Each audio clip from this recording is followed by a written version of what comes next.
قدم ہو گئے شبیر کے نزدیک، ایک اور قدم ہو گئے شبیر کے نزدیک، ایک اور قدم ہو گئے شبیر کے نزدیک، ایک اور قدم ہو گئے شبیر کے نزدیک۔ اعوذ باللہ من الشیطان الرجیم، بسم اللہ الرحمن الرحیم، وبہ نستعین وہو خیر ناصر ومعین۔ السلام علیکم ورحمۃ اللہ وبرکاتہ۔ ماہ محرم کہ جس میں ہر ذی روح، ہر ذی شعور امام حسین علیہ السلام کی طرف متوجہ ہوتا ہے، ایک ایسا مہینہ کہ جس میں ہر انسان اس عظیم واقعے کی جانب اپنی توجہ کو مبذول کرتا ہے کہ جو انسان کی انسانیت کو معراج تک پہنچاتی ہے۔ ماہ محرم الحرام کے جس میں لبیک یا حسین کے نعرے ہر کائنات کے ذرے ذرے سے سنائی دیتے ہیں کہ اے حسین یا لیتنا کنا معکم فنفوز فوزا عظیما، اے کاش کہ ہم آپ کے ساتھ اس وقت موجود ہوتے، ایک عظیم کامیابی سے ہم کنار ہو جاتے۔ ماہ محرم الحرام کے جس میں انسان ایسے باوفا اصحاب کا ذکر سنتا ہے، ذکر کرتا ہے کہ جن سے آنکھیں اپنے اشکوں کے ذریعے وضو کرتی ہیں، ایسے باوفا اصحاب کے جن کے بارے میں خود امام حسین کہتے دکھائی دیں کہ ایسے باوفا اصحاب میرے نانا رسول کو میسر نہ آئے۔ ماہ محرم الحرام کے جس میں واقعہ کربلا کا ذکر انسان کو ہر صفات حسنہ کی معراج کی طرف متوجہ کرتا ہے۔ ماہ محرم الحرام ایک ایسا مہینہ کہ جس میں انسان یہ جان پاتا ہے کہ کس طرح سے مظلوم رہ کر بھی پروردگار کے راستے پہ اگر انسان رہتا ہے تو ہر ظالم کو شکست دینے پہ کامیاب ہوتا ہے۔ ماہ محرم الحرام ایک ایسا مہینہ کہ جس میں خداوند عالم نے امام حسین علیہ السلام کے ذریعے اس طرح کا ایک واقعہ انسانیت کے گوش گزار کیا، پیش کیا کہ جس کے ذریعے سے اس کائنات کے اندر تمام خداوند عالم کی بندگی باقی رہتی ہے۔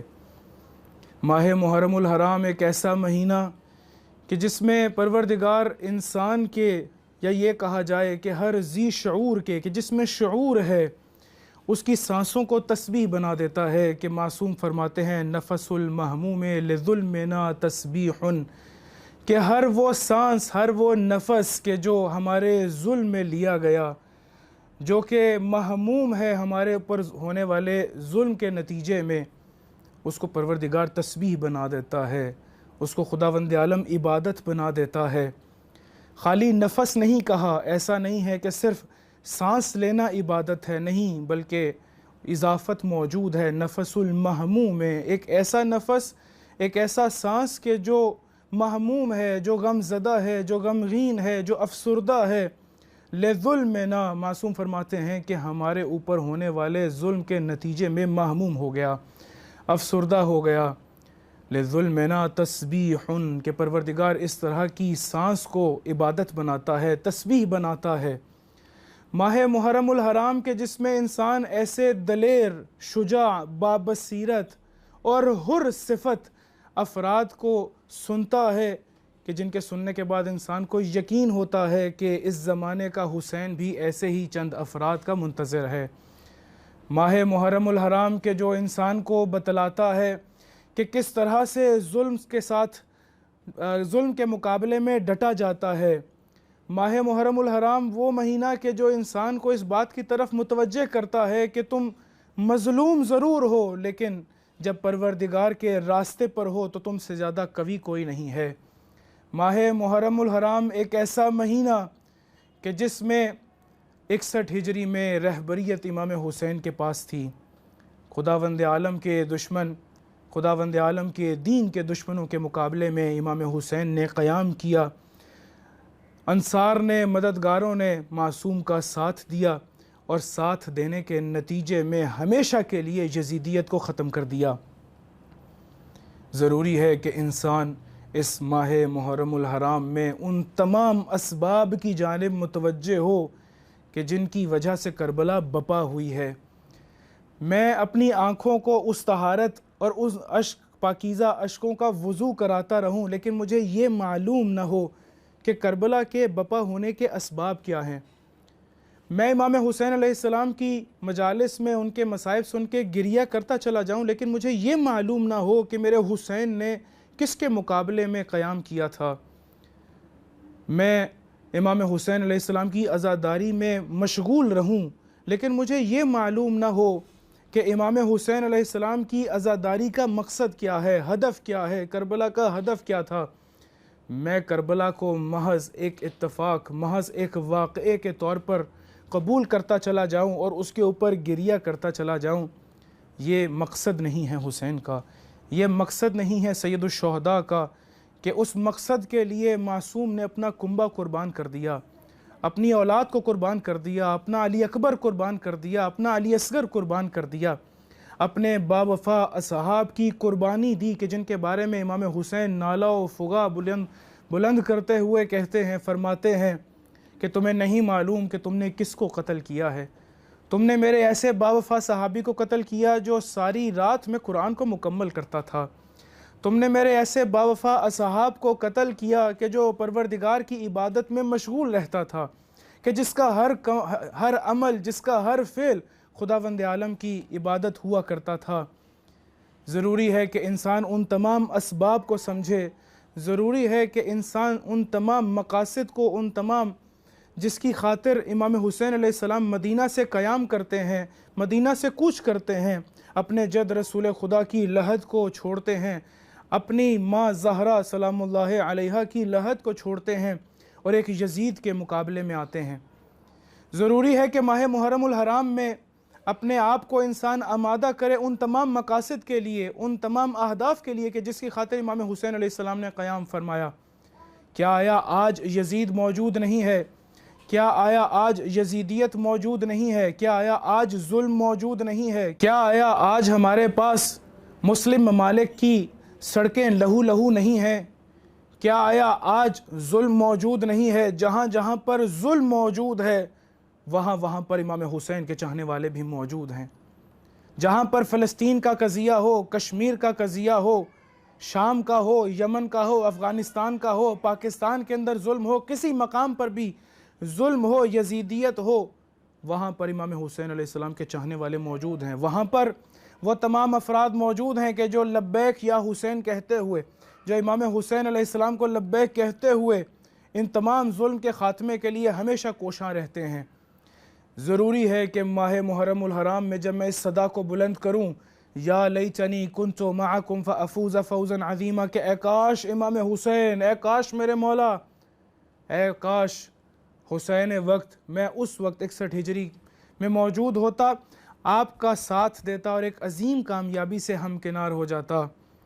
وہ عظیم کامیابی آج زمانے کے حسین کی نصرت میں ہے۔ مجھے کس کا ساتھ دینا ہے، مجھے کس سے نفرت کرنی ہے؟ اللہم والی من والا وعادی من عادا، رسول خدا کی دعا، اے اللہ تعالیٰ جو بھی امیر المومنین اہل بیت سے محبت کرے اس سے محبت کریں، جو بھی ان سے عداوت رکھے ان سے عداوت کریں۔ میں بھی اسی طرح کی دعا مانگتا ہوں، پروردگارہ میں صرف اس سے محبت کروں کہ جو اہل بیت سے محبت کرتا ہے، یا میری محبت کا محور صرف اہل بیت کو قرار دے دیں، اور ان تمام سے بیزاری اور ان تمام سے اظہار تبرہ کروں کہ جو اہل بیت علیہ السلام کے دشمن ہیں، جو وقت کے یزید ہیں۔ یہ مقصد کربلا ہے، یہ مقصد امام حسین ہے، یہ وہ سبب ہے کہ جس کی خاطر امام حسین علیہ السلام اتنی عظیم کامیابی عطا کرتے ہیں۔ یہ وہ مقصد ہے، یہ وہ ہدف ہے کہ جس کی خاطر امام حسین علیہ السلام کربلا کو بپا کرتے ہیں۔ میں ماہ محرم الحرام میں چاہتا ہوں کہ امام حسین علیہ السلام کے اس تمام عطیات سے، اہدا سے کسب فیض کروں، میں کربلا سے کسب فیض کروں۔ اس کے لیے کچھ لوازمات ہیں، ضروری ہے ان تمام لوازمات کی طرف متوجہ ہوں تاکہ امام حسین علیہ السلام کی کربلا سے استفادہ کر سکوں۔ سب سے پہلے کہ میں جب بھی امام حسین علیہ السلام کا ذکر سنوں، یقیناً ان کے اہداف اور مقاصد کو ذہن میں رکھوں۔ یعنی میں امام حسین علیہ السلام کے تمام دوست کے جو اس وقت موجود ہیں، وہ تمام کے جن کا دل امام حسین کے ساتھ دھڑکتا ہے، ان کی طرف متوجہ رہوں۔ وہ تمام کے جو امام حسین علیہ السلام سے آج نفرت کرتے ہیں، جو آج ان کی دشمنی کا اظہار کرتے ہیں، میں ان سے دشمنی کروں، میں ان سے اظہار بیزارگی کروں۔ کس طرح سے میرے لیے یہ ممکن ہو سکے گا؟ یہ تبھی ممکن ہو سکے گا کہ جب میں کربلا کو اس کے اہداف اور مقاصد کے ساتھ سمجھنا شروع کروں۔ اس کربلا کے لیے مولا نے بہت قربانیاں دی ہیں، اس کربلا کے لیے سید الشہداء نے اپنا کنبہ عطا کیا ہے، اس کربلا کے لیے امام حسین علیہ السلام نے اس پوری کائنات میں حل من ناصر ینصرنا کی صدا کو بلند کیا ہے۔ کوئی ہے کہ جو مجھ حسین کی مدد کو آئے؟ حل من مغیث یغیثنا، کوئی ہے کہ جو مجھ حسین کا استغاثے پہ لبیک کہتا ہوا خود کو کربلا پہنچا دے؟ ہم نے دیکھا کہ جس کے کانوں میں یہ استغاثہ آیا وہ کوئی مرد ہے تو خداوند عالم نے اس کو وہب قلبی بنا دیا، اگر کوئی اور ہے حبیب ابن مظاہر بنا دیا، اگر کوئی خاتون ہے تو خداوند عالم نے اس کو ام وہب بنا دیا۔ کس طرح سے خواتین اپنے بچوں کی جان کا نذرانہ حسین کے راہ میں، خداوند عالم کی راہ میں پیش کرتی ہیں، کس طرح سے وہ مائیں، وہ بہنیں، وہ بیٹیاں کہ جو اپنے بچوں کی، اپنے والد کی، اپنے شوہروں کی قربانی امام حسین علیہ السلام کی راہ میں عطا کرتی ہیں، وہ اس وجہ سے نہیں ہے کہ وہ امام حسین علیہ السلام کے مقصد کو نہ سمجھتے ہوں، لیکن اس کے باوجود امام علیہ السلام پہ قربان کر دیں۔ نہ، ہر کوئی امام حسین علیہ السلام کے مقصد کو سمجھتا ہے۔ اپنی بات کو جناب قاسم کے جملے پر ختم کروں کہ جب امام حسین نے پوچھا کہ اے قاسم آپ کے نزدیک موت کیسی ہے، تو آگے سے جناب قاسم فرماتے ہیں اے چچا جان، اگر آپ کے راستے میں ہو، خدا کے دین کے راستے میں ہو تو یہ شہد سے زیادہ میٹھی ہے۔ پروردگار سے دعا ہے کہ خداوند عالم ہمیں مقصد کربلا کو سمجھنے کی، سمجھانے کی توفیق عطا فرمائے، ہمارے زمانے کے امام کے ظہور میں تعجیل فرمائے۔ والسلام علیکم ورحمۃ اللہ وبرکاتہ۔